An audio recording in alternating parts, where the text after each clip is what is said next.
Hello students, 100 KWS में आपका स्वागत है। प्रीवियस क्लास में हम डिस्कस कर रहे थे कॉम्प्लेक्स एनालिसिस के बारे में, यानी सम्मिश्र विश्लेषण वाली बुक के बारे में पढ़ रहे थे और उसका जो बेसिक कॉन्सेप्ट थे जो हमारे काम में आने वाले थे, हमने एक एक बात उसके बारे में डिस्कस की थी।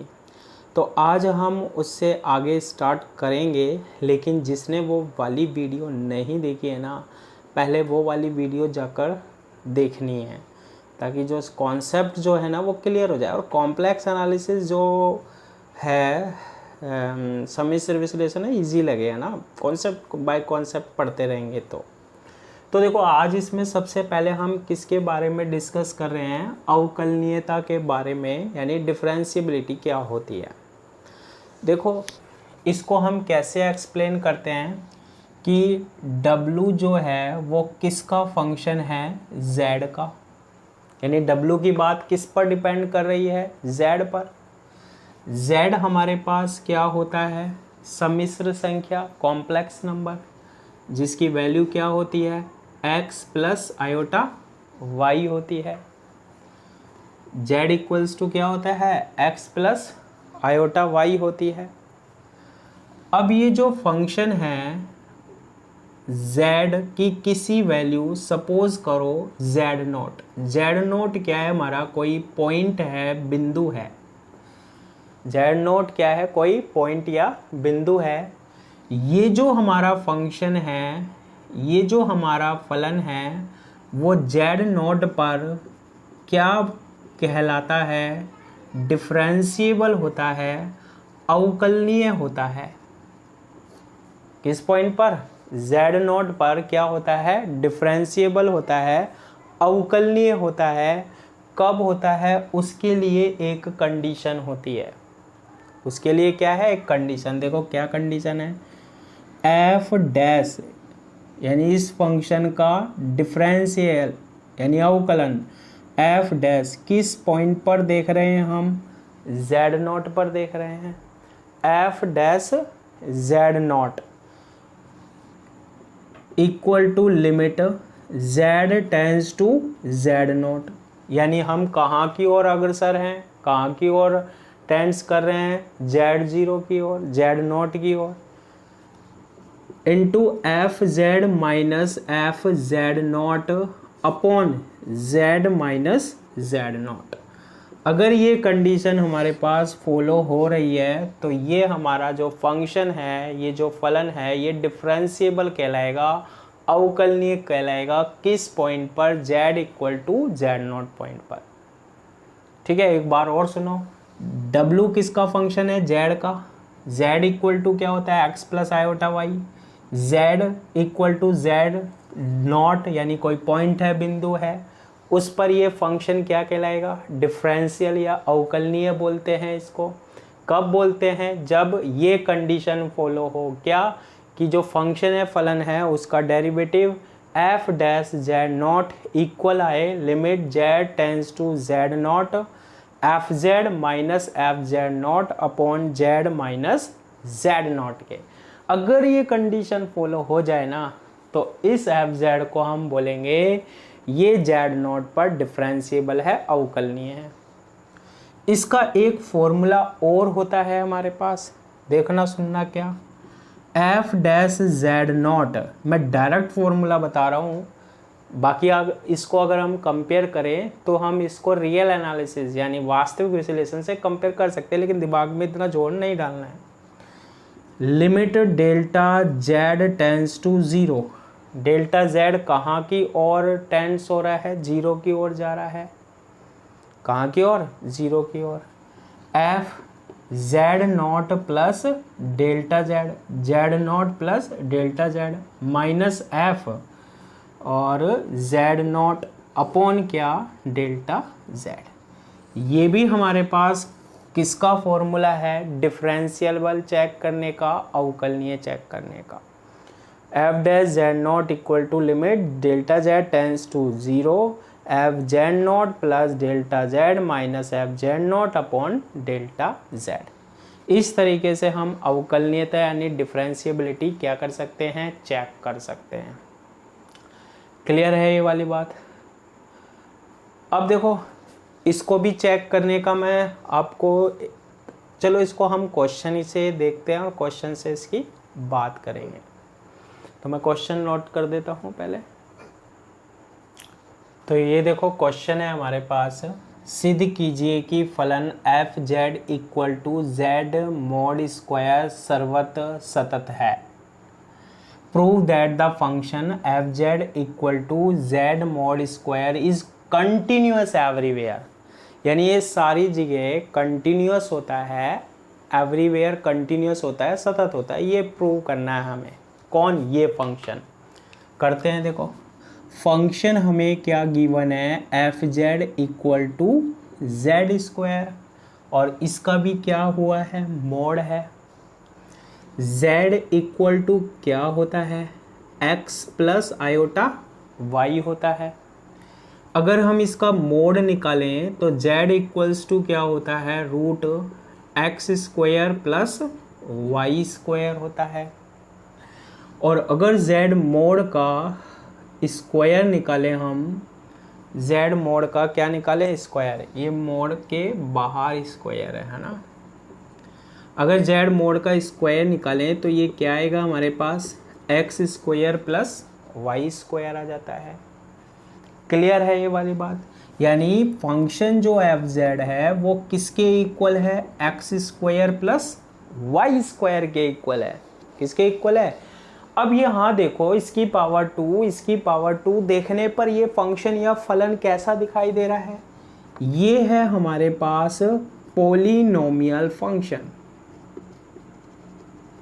जिसे हम बोलते हैं बहुपद फलन है। पॉलिनोमियल फंक्शन यानी कि क्या है, ये बहुपद फलन है। और मैंने सेकेंड ईयर में अगर आपने पढ़ा हो तो जो पॉलिनोमियल फंक्शन होता है, बहुपद फलन होता है, वो एवरीवेयर कंटिन्यूअस ही होता है। कहीं भी देख लें हम इसका ग्राफ बनाते हैं, एवरीवेयर कंटिन्यूअस, यानी सभी जगह क्या होता है, सतत होता है ये। तो पहली चीज़ तो प्रूव हो गई। पहली चीज़ में उसने पूछा है क्या है कि जो फंक्शन है, फलन है, वो सभी जगह सतत होता है, एवरीवेयर कंटिन्यूअस होता है। होगा क्योंकि ये पॉलिनोमियल फंक्शन है, बहुपद फलन है, तो सभी जगह क्या होगा, सतत होगा, एवरीवेयर सतत होगा, है ना, कंटिन्यूअस होगा। इस चीज़ को नोट कर लीजिएगा। बाकी आपको पीडीएफ मिल जाएगी, उसमें से नोट कर लेना, वो आपको ऐप में मिलेगी। जो एक एक चीज़ें यहाँ तो समझना है भैया, बाकी नोट्स तो आपको मिलेंगे ही, है ना, पीडीएफ फॉर्म। अब देखो जब इतना हो जाएगा, किंतु इसका अवकलज का अस्तित्व केवल मूल बिंदु पर ही है। अवकलनीय या अवकलज वाला पढ़ा था ना हमने। But it's derivatives exist only at the origin. Derivative कहाँ एग्जिस्ट कर रहा है, यानी इसके अवकलन का कहाँ अस्तित्व है, केवल मूल बिंदु या ओरिजिन पर है। ये भी हमें प्रूव करना है। तो सबसे पहले हम बात करते हैं किसकी, डेरिवेटिव डिफरेंशिएबिलिटी की, अवकलनीय के लिए। देखो फॉर डिफरेंशिएबल यानी अवकलनीय, इसका फॉर्मूला हमने अभी डिस्कस किया था। क्या होता है हमारे पास, इसका फॉर्मूला होता है f dash Z equals to, जेड के लिए पूछ रहा है ये, f dash Z equals to limit delta Z tends to 0। और क्या होता था, f Z plus delta z minus F z upon, और यहाँ होता था डेल्टा जेड होता था। क्लियर है ये वाली बात। क्या होता था यहाँ, डेल्टा जेड। ये ध्यान रखना, यहाँ जेड नोट की जगह क्या दिया हुआ है, जेड दिया हुआ है। अब ये जो डेल्टा जेड टेंस टू 0 है, इसका क्या मतलब है, अगर हम यहाँ पर कॉम्प्लेक्स प्लेन बनाए, सम्मिश्र तल बनाए, इसमें एक पॉइंट है हमारे पास डेल्टा जेड, ठीक है, ये डेल्टा जेड कहाँ जा रहा है, हमेशा 0 की ओर जा रहा है। इसका तो मतलब यही है ना, delta Z tends to zero, zero की ओर जा रहा है। अब इसको हम और सोल्व करते हैं, इस वाले को कैसे सोल्व करते हैं देखो, F dash Z equals to, ये limit delta Z tends to zero को तो हम ऐसे लिख देते हैं limit delta Z tends to zero, ये है F Z plus delta Z, ये जबकि एफ जेड ही है, ये जेड मोड के स्क्वायर के बराबर है, तो ये बनेगा जेड प्लस डेल्टा जेड इसके मोड का स्क्वायर माइनस एफ जेड, यानी एफ जेड क्या है, जेड के मोड का स्क्वायर है, यानी जेड मोड स्क्वायर अपोन में क्या आ जाएगा हमारे पास, डेल्टा जेड आ जाएगा। बिल्कुल एक एक कॉन्सेप्ट हम कर रहे हैं ताकि चीज़ों को क्या बना सकें, ईजिली बना सकें। फिर हमने ये पढ़ा था, अगर आपको याद हो, कि z के मोड का जो स्क्वायर होता है, किसके मोड का स्क्वायर, z के मोड का स्क्वायर, ये मैंने करवाया भी था, z इंटू जेड बार के बराबर होता है। यानी कि जो हमारे पास z का मोड का स्क्वायर है, z इंटू जेड बार के बराबर होता है। पास वास क्या है, सीधा लिखेंगे f dash z equal to limit delta Z tends to zero. इस z प्लस डेल्टा जेड को इस फॉर्मूले से अगर हम सोल्व करें तो क्या बनेगा देखो, जेड की जगह जेड प्लस डेल्टा जेड है, तो ये हो जाएगा जेड प्लस डेल्टा जेड हो जाएगा, और बार आ जाएगा जेड प्लस डेल्टा जेड, इसका क्या हो जाएगा, बार हो जाएगा। आई बात समझ में सोल्व करने की। और इस z बार को कैसे लिखेंगे, ये तो सीधा सीधा फॉर्मूला है, z into Z bar upon में क्या आ जाएगा, डेल्टा z आ जाएगा। इसे और सोल्व करते हैं, f dash Z equals to limit delta Z tends to zero, इसको मल्टीप्लाई करें। उससे पहले मैं इसको और सोल्व कर लेता हूँ बार वाले को। मैंने आपको पढ़ाया था कि z1 प्लस z2 का अगर बार होना तो इसे लिख सकते हैं z1 बार प्लस z2 बार। तो इसको अगर हम और सोल्व करें तो क्या बनता है, z प्लस डेल्टा z, और ये बनेगा z बार प्लस डेल्टा z बार minus z into Z bar upon में क्या बन जाएगा, डेल्टा z बन जाएगा। ठीक है, इसको हम सोल्व करते हैं, f dash z equal to limit delta Z tends to zero, इसको हम यहाँ पर मल्टीप्लाई कर सकते हैं। तो z को z बार से मल्टीप्लाई करेंगे तो z इंटू जेड बार आएगा, प्लस z को डेल्टा z से किया तो z into delta Z bar आएगा, फिर डेल्टा z को z बार से किया तो z bar into delta z आ जाएगा, और डेल्टा z को इससे किया तो delta z into delta Z bar आएगा, फिर माइनस क्या है हमारे पास, z into Z bar upon में हमारे पास क्या आ रहा है, डेल्टा z आ रहा है। क्लियर है ये वाली बात, बिल्कुल क्लियर है सर, बिल्कुल क्लियर है सर, बिल्कुल क्लियर है। अब यहाँ से हम z बार इंटू जेड बार से z इंटू जेड बार को क्या कर देंगे, कैंसिल कर देंगे, तो क्या बनेगा, एफ डैश जेड किसके इक्वल आएगा, limit delta Z tends to zero. ठीक है, तीन टर्म बचेगी, z into delta Z bar plus Z bar into delta Z plus delta Z into delta Z bar upon में क्या आएगा, डेल्टा जेड आएगा। क्लियर है ये बात, स्क्रीनशॉट ले सकते हो, नहीं तो PDF मिल जाएगी, है ना, क्वेश्चन की। इसे और सोल्व करते हैं हम, देखो अब इसे और सोल्व करते हैं, ये क्या निकल के आया हमारे पास, एफ डैश जेड निकल के आया है। क्या आया हमारे पास, limit delta Z tends to zero, limit delta Z tends to zero, delta Z tends to zero का मतलब समझ में आता है ना। फिर यहाँ हमारे पास ये बन रहा है z, इसका तीनों में डिवाइड दे दो, पहली टर्म क्या बनने वाली है, z into delta Z bar upon delta z बनेगी। डेल्टा जेड से डेल्टा जेड कट रहा है, साफ साफ दिखाई दे रहा है, तो क्या बनेगा, ये z बार बनेगा, और डेल्टा जेड से डेल्टा जेड कैंसिल हो रहा है, तो ये क्या बन जाएगा, डेल्टा जेड बार बन जाएगा। ये हमारे पास क्या आ गया, अवकलनीय आ गया, यानी डिफरेंशिएबल हो गया इसका ये। अब वो पूछ क्या रहा है, मैं प्रूव क्या करना है, इसका अवकलज का अस्तित्व केवल मूल बिंदु पर ही है। It's derivative exist only at the origin, ये चेक करना है हमें। तो अभी इसको हम और सोल्व करते हैं, देखो कैसे करते हैं। यहाँ तक तो हम एफ डैश जेड ही तो निकाला हमने, डेरिवेटिव निकाला, अवकल निकाला है। यहाँ डेल्टा जेड टेंस टू 0 है, मतलब एक पॉइंट है, ये कहाँ की ओर अग्रसर हो रहा है, 0 की ओर। 0 यही होता है। अब बताओ 0 की ओर आने वाले रास्ते कितने हैं? सर मैं यहाँ से आऊँगा, कोई कहेगा यहाँ से आऊँगा, कोई कहेगा यहाँ से, प्लेन में यहाँ से, यहाँ से, यहाँ से, यहाँ से। मैंने आपको क्या बताया था?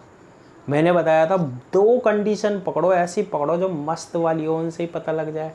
जैसे एक ने कहा एक्स एक्सिस भी होता है भाई, मैं तो एक्स एक्सिस से आऊँगा, कहाँ की ओर, 0 की ओर, ये आ गया।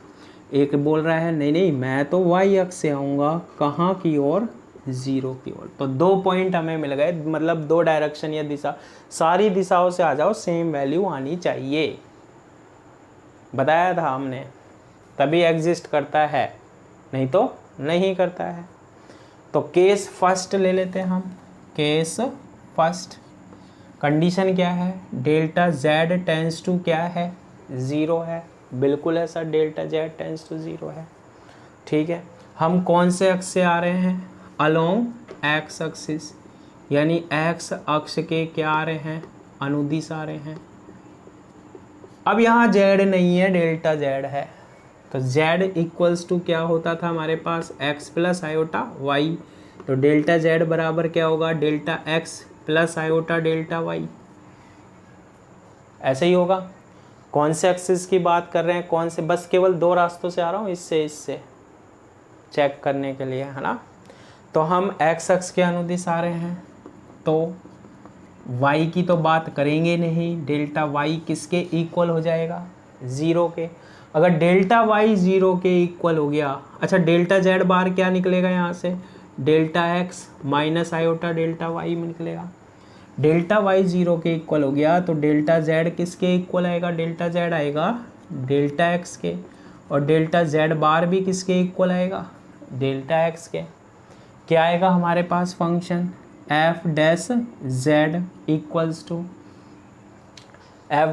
इक्वल्स टू लिमिट क्या है, डेल्टा जेड टेंस टू 0, 0 की ओर आना है भाई साहब, कोई से भी रास्ते से आओ, एक्स और वाई वाले से आएंगे हम तो सर।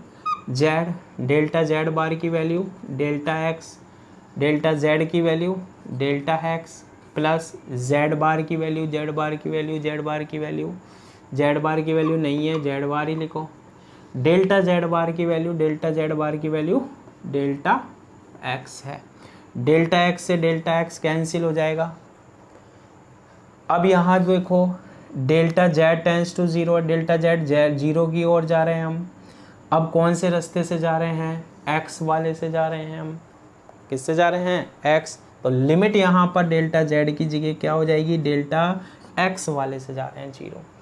तो ये इसको जब हम सोल्व करेंगे तो एफ डैश जेड की जो वैल्यू आएगी ना हमारे पास, वो क्या आएगी, यहाँ तो बचेगा जेड, और फिर क्या बनेगा, z bar, delta x tends to 0, इसकी वैल्यू 0 पुट कर देंगे, तो एफ डैश जेड की वैल्यू क्या आएगी, जेड प्लस जेड बार आएगी। ये तब कंडीशन है जब हम कौन से रास्ते से आ रहे हैं, एक्स वाले रास्ते से आ रहे हैं। तो अवकलनीय फलन जो है, डिफरेंशिएबल फलन है, वो जेड प्लस जेड बार है। पहले जो हमने प्रीवियस वीडियो में क्वेश्चन किया था ना, वो केवल फलन की बात हो रही थी, फंक्शन की बात हो रही थी। अब अवकलनीय फलन की बात हो रही है, डिफरेंशिएबल फंक्शन, इसलिए डिफरेंशियल के लिए चेक कर रहे हैं ये चीज। केस सेकंड देखते हैं हम, केस सेकंड में वही है, देखो इसको चेक कर रहे हैं हम कि इसका मूल एग्जिस्ट कर रहा है या नहीं है, अस्तित्व है या नहीं है। तो कैसे चेक करते हैं, डेल्टा जेड टेंस टू 0, 0 की ओर जा रहा है। कहाँ से आ रहे हैं अब 0 की ओर, हम कहीं से भी आ सकते हैं, एक तो x वाला तो चेक कर लिया, y से आ रहे हैं हम। अगर y से आएंगे तो डेल्टा x की वैल्यू क्या हो जाएगी, 0 हो जाएगी। क्या हो जाएगी, 0 हो जाएगी। डेल्टा जेड कितना आएगा, डेल्टा एक्स की वैल्यू 0 रखेंगे तो आयोटा डेल्टा वाई आएगा। डेल्टा जेड बार कितना आएगा फिर, माइनस आयोटा डेल्टा वाई आएगा। तो इस कंडीशन में हमारा डिफरेंशिएबल फंक्शन क्या होगा, एफ डैश जेड लिमिट कौन से रास्ते से आ रहे हैं, वाई वाले से, डेल्टा वाई टेंस टू क्या लिख देंगे, 0 लिख देंगे। फिर हमारे पास क्या है, जेड, जेड लिख देंगे, डेल्टा जेड बार की वैल्यू, डेल्टा जेड बार की value minus iota delta Y आ जाएगा, अपॉन डेल्टा जेड की वैल्यू आयोटा डेल्टा वाई आ जाएगा, ठीक है, प्लस जेड बार आ जाएगा, प्लस डेल्टा जेड बार की वैल्यू, डेल्टा जेड बार की वैल्यू, डेल्टा जेड बार ये लिया, ये आएगा माइनस आयोटा डेल्टा वाई आएगा। आयोटा डेल्टा वाई से आयोटा डेल्टा वाई कैंसिल हो जाएगा, क्या आएगा हमारे पास फंक्शन एफ डैश जेड, यानी अवकलनीय फंक्शन, डिफरेंशिएबल फंक्शन। लिमिट लगा देंगे हम, लिमिट देखो इसमें तो केवल जेड बचा है तो जेड ही रह जाएगा, इसमें प्लस आ रहा है प्लस जेड डैश आ जाएगा, सॉरी जेड बार आ जाएगा, और ये डेल्टा वाई टेंस टू 0 है, 0 रखेंगे इसमें 0 हो जाएगा। तो यहाँ जो फंक्शन या फलन आया है हमारे पास डिफरेंशिएबल या अवकलन, वो जेड प्लस जेड बार आया है, वाई वाले से आ रहे हैं 0 की ओर, जेड प्लस जेड बार, एक्स वाले से ओ हो अरे यहाँ यहाँ यहाँ यहाँ यहाँ यहाँ माइनस चिन्ह हो रहा है, देखो z into minus, iota delta y से आयोटा डेल्टा वाई कैंसिल हो गया, माइनस जेड, यहाँ माइनस हो रहे हैं भाई साहब, माइनस जेड और प्लस क्या है जेड बार। अब यहाँ देखो एफ डैश जेड की value minus Z plus Z bar है, अभी गलत हो जाता, और एफ डैश की वैल्यू जेड प्लस क्या है जेड बार है। जब हम वाई वाले रास्ते से आ रहे हैं तो 0 की ओर, तो क्या आ रहा है माइनस जेड प्लस जेड बार आ रहा है। जब एक्स वाले से आ रहे हैं तो जेड प्लस जेड बार आ रहा है, ये प्लस का जेड है ये माइनस का जेड है। इसका मतलब क्या हुआ, इसका मतलब ये हुआ कि जो एफ डैश जेड है वो यूनिक नहीं है, अद्वितीय नहीं है, अद्वितीय नहीं है, ठीक है, यानी कि यूनिक नहीं है, अद्वितीय नहीं है, ये नॉट एग्जिस्ट नहीं करता है, अस्तित्व में नहीं है, अस्तित्व में नहीं है, एग्जिस्ट नहीं करता है, क्लियर है। लेकिन क्वेश्चन में क्या पूछा है, क्वेश्चन में क्या कह रहा है, इसका जो डेरिवेटिव है अवकलन है उसका अस्तित्व केवल मूल बिंदु पर ही है, किस पर है, मूल बिंदु पर ही है, यानी कि कहाँ पर है, ओरिजिन पर ही है। अब जब हम मूल बिंदु या ओरिजिन की बात करते हैं तो z की वैल्यू क्या पुट कर देंगे हम, 0 पुट कर देंगे।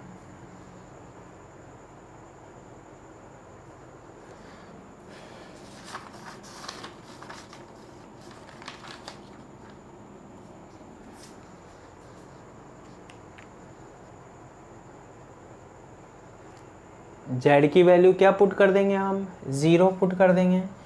अगर हम इस फंक्शन में और इस फंक्शन में, ये फलन में और ये फलन में, दोनों में z की वैल्यू 0 पुट कर दें तो f डैश z की वैल्यू कितनी आएगी, 0 आएगी। यानी इसमें भी f डैश z की वैल्यू, देखो z की वैल्यू 0 पुट कर दो, है ना, तो यहाँ पर f डैश z की वैल्यू कितनी आएगी, 0, और इसमें भी 0 पुट कर दो तो भी f डैश z की वैल्यू क्या आएगी, 0 आएगी। तब ये दोनों वैल्यू सेम आएगी, चाहे x एक्सिस से आओ चाहे y एक्सिस से आओ, तब ये एग्जिस्ट करेगा, तब ये क्या होगा, अस्तित्व में होगा, ठीक है। कहाँ पर, ओरिजिन पर, यानी कि कहाँ पर, मूल बिंदु पर होगा। जब z बराबर क्या पुट कर दोगे, 0, तो ये अद्वितीय बन जाएगा, यूनिक बन जाएगा, ठीक है, मतलब ये जो वाई एक्स एक्स वाले रास्ते से आए थे और वाई वाले से आए थे, जब इसमें जेड की वैल्यू दोनों में पुट कर दोगे 0, तो एफ डैश जेड भी 0 आएगा यहाँ से और एफ डैश जेड भी यहाँ से 0 आएगा। ठीक है, जेड की वैल्यू वही होती है एक्स प्लस आयोटा वाई, 0 बन जाएगा सब कुछ, है ना। तो इस तरीके से हम इसको क्या कर सकते हैं, सोल्व कर सकते हैं। तो आज की क्लास के लिए इतना ही। Thank you.